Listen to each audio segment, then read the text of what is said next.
ఇది ఇవాళ మొదలైంది కాదు. ఎందువల్లో తెలియదు కానీ నేను 10th నుంచి గమనించేదాన్ని. నీకు గుర్తుందా పొన్నుతో ఎంత క్లోజ్ గా ఉండేవాడువో?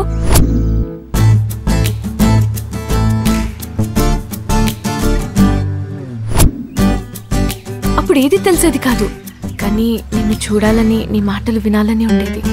అందుకేనేమో 10th ఫెయిల్ అయ్యాను. బాగా చదివేదానివి, నీకేం రోగం వచ్చిందే ఇలా ఫెయిల్ అయ్యావు? ఎలాగోలా పాస్ అయ్యి ఇంటర్కి వచ్చాను. నాన్న స్కూటీ కొనిస్తానన్నా నేనే వినకుండా పట్టుపట్టి నీతో కార్లోనే వస్తానన్నాను. ఈ గ్యాప్ వల్లే కావచ్చు నీ మీద ఇంట్రెస్ట్ ఇంకా పెరిగింది.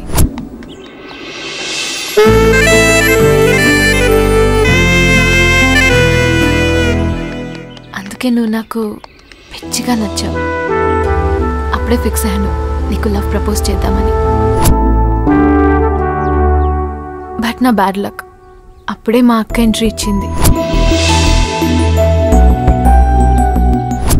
అలా వచ్చిన అక్క మీద నువ్వు ఇంట్రెస్ట్ చూపించడంతో నేనేమి చెప్పలేకపోయేదాన్ని.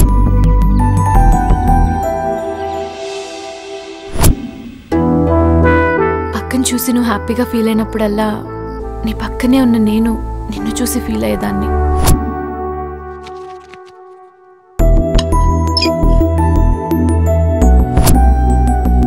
తర్వాత ఏమైందో తెలియదు కానీ అక్క పెళ్లి ఒప్పుకుంది. ఒప్పుకోవాలి ఒప్పుకోవాలి ఒప్పుకోవాలి. సంతోష్ని పెళ్లి చేసుకోవడం నాకు ఇష్టమే నాన్న.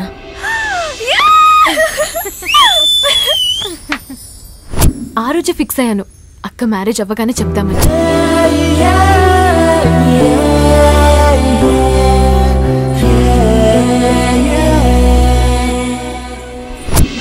అందుకే చెప్తున్నాను ఐ లవ్ యూ.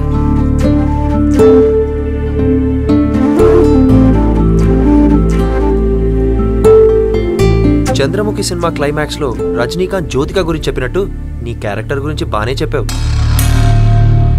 అది సినిమా కాబట్టి వాళ్ళు నమ్ముండొచ్చు, కానీ నువ్వు నమ్మవని నాకు తెలుసు చందు. కానీ నీ మీద ప్రేమ లేనప్పుడు నువ్వు అక్కని ప్రేమించావని తెలిసి నిన్ను ప్రపోజ్ చేయాల్సిన అవసరం నాకు లేదు. ఆలోచించు, ఆలోచించి ఎక్కువ గ్యాప్ తీసుకోకుండా ఎస్ చెప్పు. అలా అందా? నిజంగా అందా? అన్నదనేగా చెప్తున్నా. అరే ఫేస్బుక్ ట్విట్టర్లలో రెగ్యులర్ గా ఫాలో అవుతూ గిఫ్ట్లు ఇస్తుంటేనే మాకు గ్రౌండ్ చూపిస్తున్నారు. అలాంటిది నీకింత ఈజీగా పడిందంటే సంథింగ్ రాంగ్ రా. అలా చేస్తేనే ప్రేమిస్తారేంట్రా? సైలెంట్ లవర్స్ కూడా ఉంటారా? నీ బోందరా నీ బోందా. ఇప్పుడంతా వైలెంట్ లవర్సే గానీ సైలెంట్ లవర్ ఒక్కరూ లేరు. ఏదో కామెడీ చేసి ఉంటది. నువ్వు చెప్పింది కరెక్ట్ రా. లావణ్యకి ఇచ్చిన గిఫ్ట్లు చూస్తూ పక్కకే ఉందిగా. ఇక ఐ లవ్ యూ చెప్తే ఏమిస్తాను అని చీకట్లో రాయేసింది. పైగా అప్పుడెప్పుడో అడిగితే 2 బాయ్ ఫ్రెండ్స్ ఉన్నారని చెప్పింది. ఏంట్రా